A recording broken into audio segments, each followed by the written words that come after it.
One by one, we're going to go through all 5 players that made it to our ESPN Esports Dream Team. They are voted on anonymously within our walls, and we're going to reveal them to you one by one. And as we reveal them, before we get to the next one, we will all give our thoughts one by one on each of them. So here is player number 1. I might be particularly happy about this selection. May or may not be. And there he is, Methods. Debuting in the Dream Team, may I add. But he had a good tournament, you have to admit. Now, remember, this is based off of the last tournament. So for all intents and purposes, it's not like I don't think he sticks out like a sore thumb from the results of last tournament. Look at those KD numbers. Pretty impressive. I think if we're looking exclusively just at like from within that tournament, Zinni absolutely he shined, however the hell you would use that, whatever tense word that would be. He looked phenomenal, right? Zinni really looked good. I don't know if it's the chicken parm hitting something right with him, but he absolutely crushed it. So definitely I think he deserves a spot in this from that tournament. Mustache power. Power. No, the mustache is heinous and needs to go immediately. Oh, come on. No, the caterpillars are always welcome. Chef Tony. It fit him perfectly.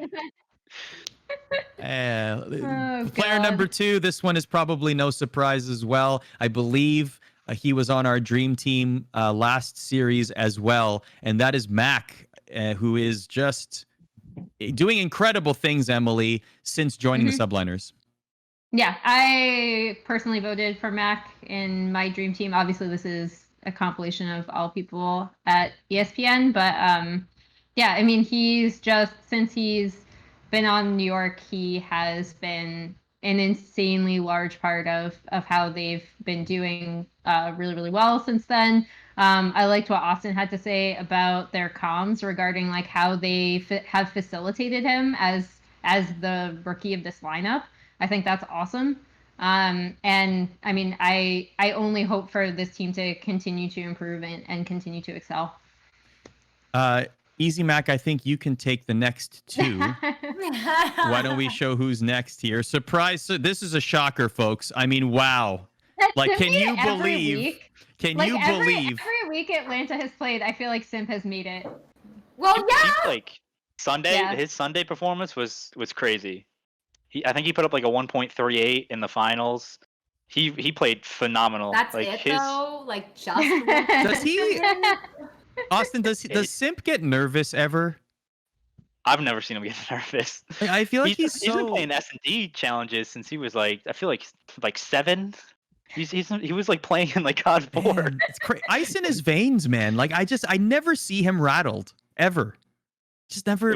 He's unfazable. Pardon the pun. When we got out of the semifinals, I hopped into the call and they're all just like another day in the office. And I was sitting there like sweating. Yeah. I'm like that was hearts pounding, and they're just all just like, man, we need to get another Diet Coke. We need more team fuel. Like, you could see it in the cams too. Like even after like a super high play, like Celium's 1v2. I love his. His is just always the same. Yeah. Okay. Celium doesn't move. Speaking of which, we can go to the next player. Keep talking. No, please continue. We'll just go to the next player as you do that. You could literally take a static image, a screenshot of him in his seat, and he is always slightly tilted to the side, which is not good for your back. Please be careful. That's not good for your neck or your spine alignment. But, I mean, he's the most calm, cool, collected kid I've ever seen, and it shows. I mean, he kicks ass for your team. Yeah, he's amazing. He's probably the most talented. That's why we put him on the AR at first, because he's probably, like, gun skill-wise, he blows everyone away, in my opinion. He is absolutely disgusting. He does have the same pose, though, every time. Sometimes I wonder, I bet you could put up a still of him standing. And oh, really? On just Twitter. Every day it was different jerseys, too. It was hilarious. Every day it was the same thing. I was loving it. No, but I bet if you put it up on the broadcast itself, like if Celium didn't have his cam on and just put a picture of him like in that lean, no one would say anything. No one would notice. Nope. Yeah.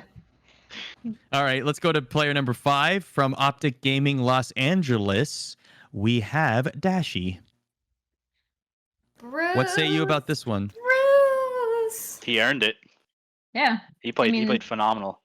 Yeah, We've he was been great. kind of looking at Dashy because he put up such insane KD numbers for Optic last year, right? Like there was a tournament where it was just like, I forget what the exact number was, but it's like Dashy, and then I think the closest person to him was like 10 points away or something. It was insane. Something to note for Brandon as well is that like I think he's starting to play a little bit smarter too. And that's a big difference, right? Like in Black Ops 4, you could make dumb plays and it didn't matter. You weren't punished nearly as severely for them as you are in this game. And I think he's starting to like get a little bit better at, I mean, he's has some of the best gun skill in the entire league, but he's also playing a little bit smarter too.